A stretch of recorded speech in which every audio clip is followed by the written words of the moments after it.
latest construction going on behind us plans to remove more parking spaces.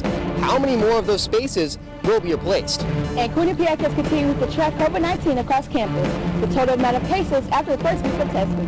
And the sun was shining out here earlier today. What will the weather be like the rest of the week?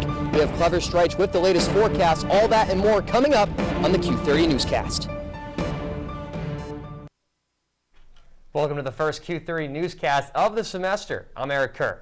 And I'm Kylie Smith. We start with the latest on COVID-19 numbers across Quinnipiac.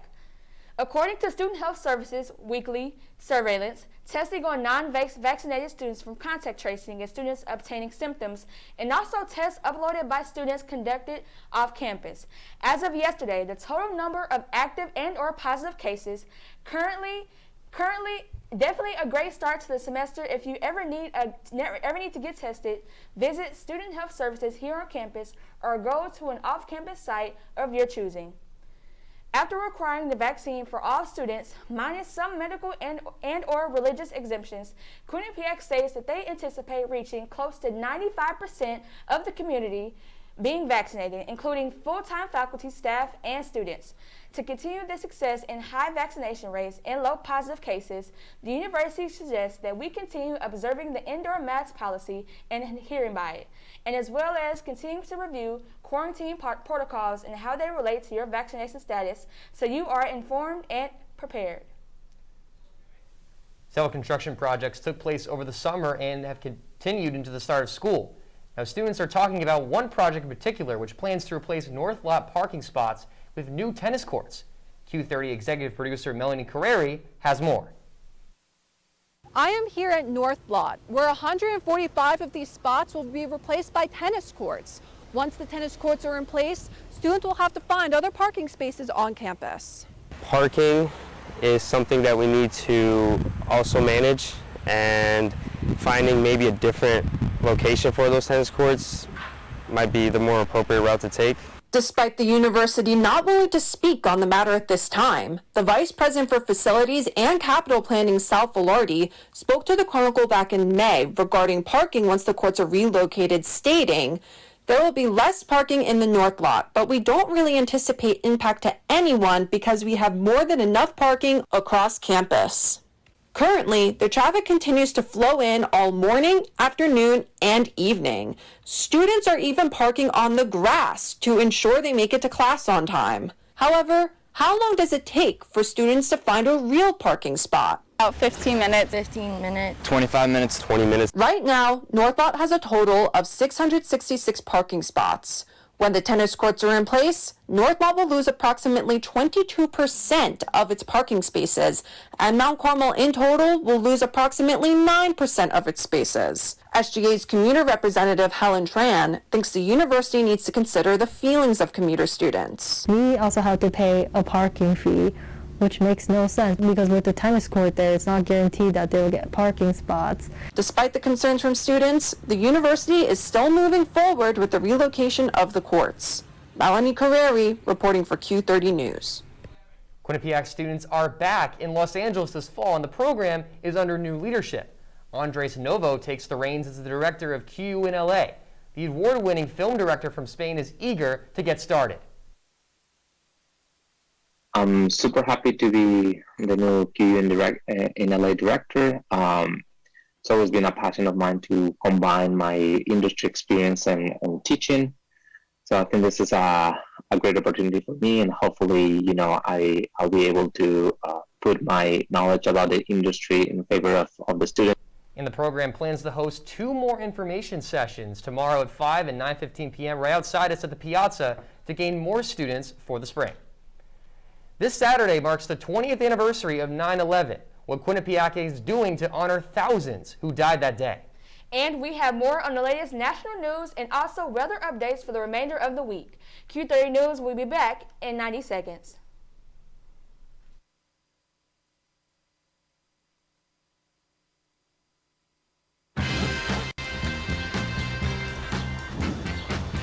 When we adopt a shelter pet, we discover they're a unique mix of all kinds of things. Come on, Drew, spot me on this last one. There it is.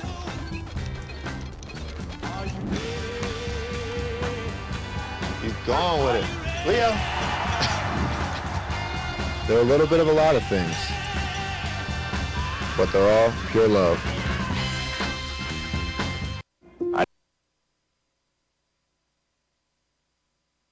I know what you're thinking. I need a job. I need a new career. Well, I've been there. I've been there. I've been there. I wasn't happy with what I was doing. After high school, I didn't have a plan. I just wanted to start working. I got laid off twice, but you gotta keep going. You just need the right skills. Find an apprenticeship. I found a 2-year IT program. I found a medical course online. I'm now a consultant in the tech space. You have more options than you think. You can do this. You will find something. You will find something new. Welcome back. Thanks for sticking with us. Now in studio, we have Grace McGuire to talk more on the impact of Hurricane Ida and the damage it's done to the nation. Several U.S. states are still struggling to recover from Hurricane Ida.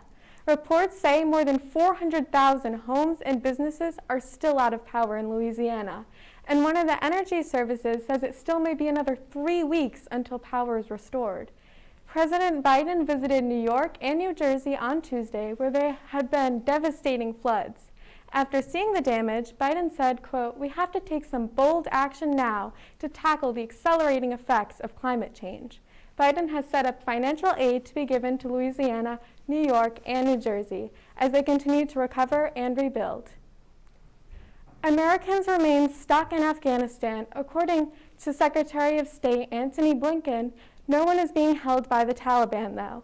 Blinken claims he and the Biden administration are doing everything they can to make the trip easy for both Americans and refugees. Meanwhile, the Biden administration claims that there are still 100 to 200 Americans left in Afghanistan.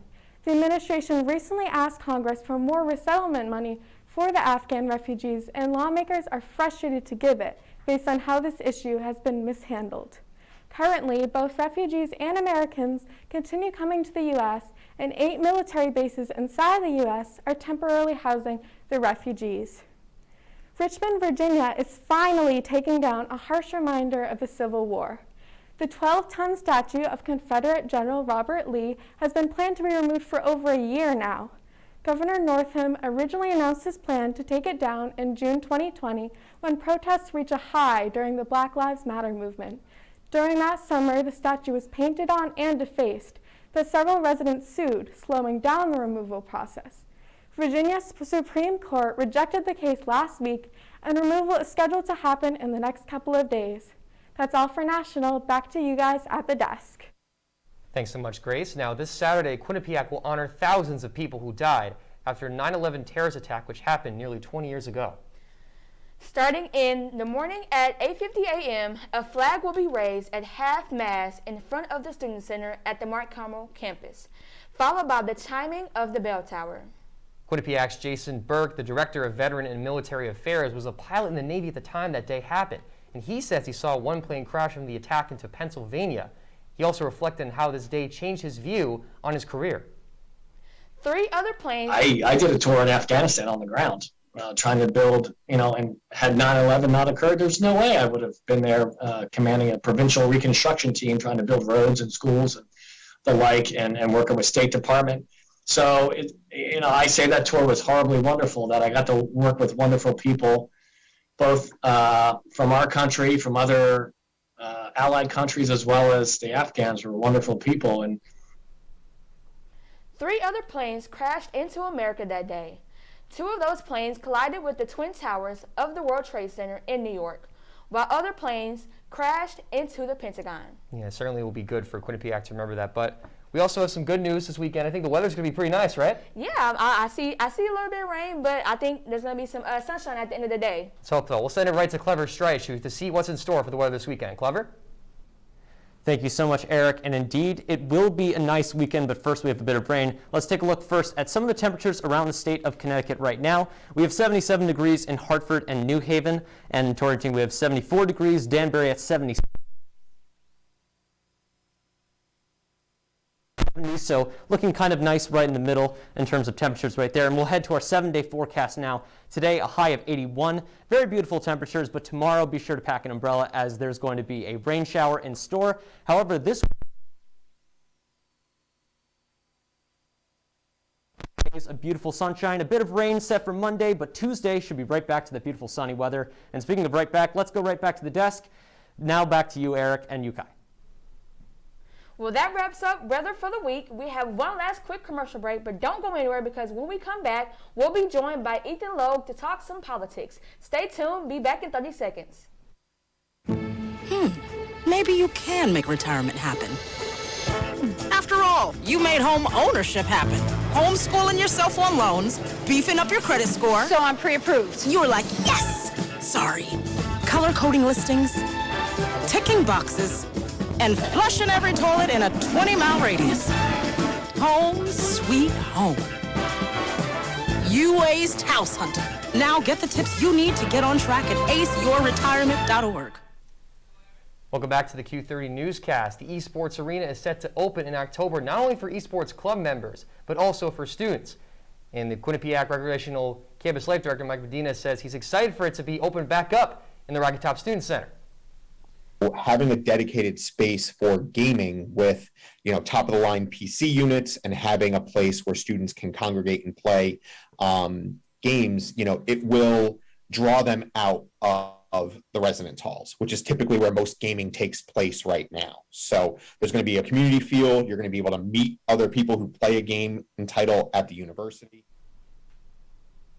Now it's time for some politics. Across the nation, Texas has signed a law that has every woman outraged. And California's governor could be leaving office very soon.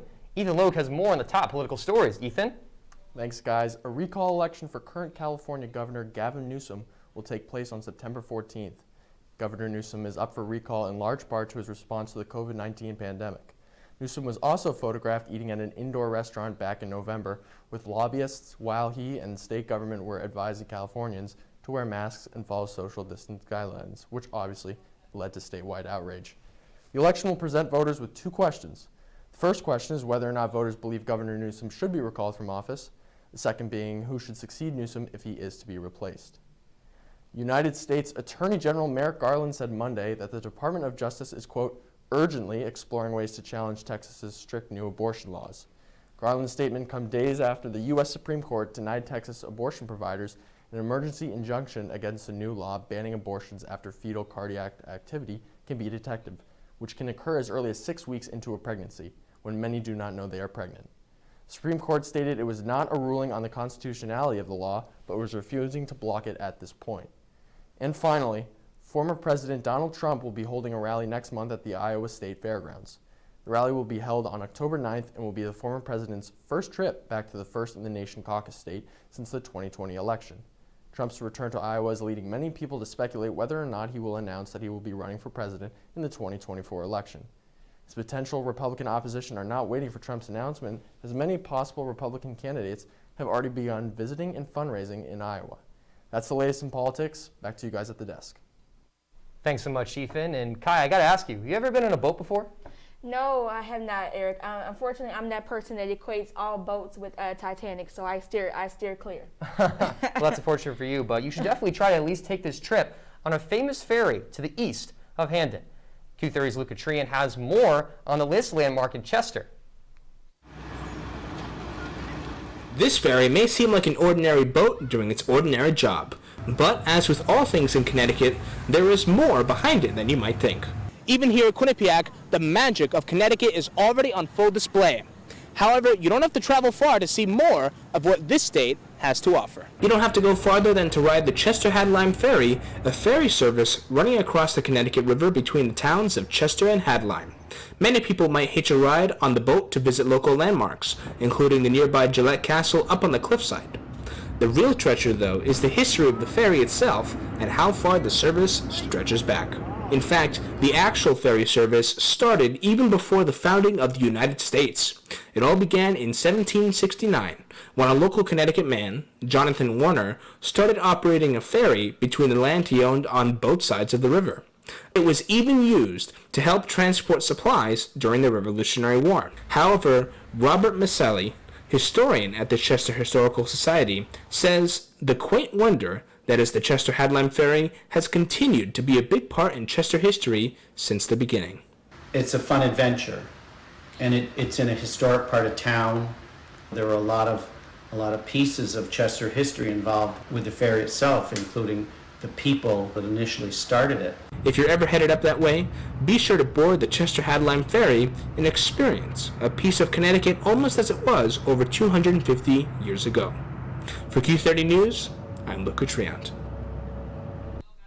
Well, that's all the time we have for tonight. Be sure to check out all of our content on our website at Q30TV.com and follow our Twitter at Q30 News for all the latest news coverage. To the producers and everyone behind the scenes, I'm Khalesia Smith. And I'm Eric Kerr. Have a great day and a better tomorrow, Bobcats.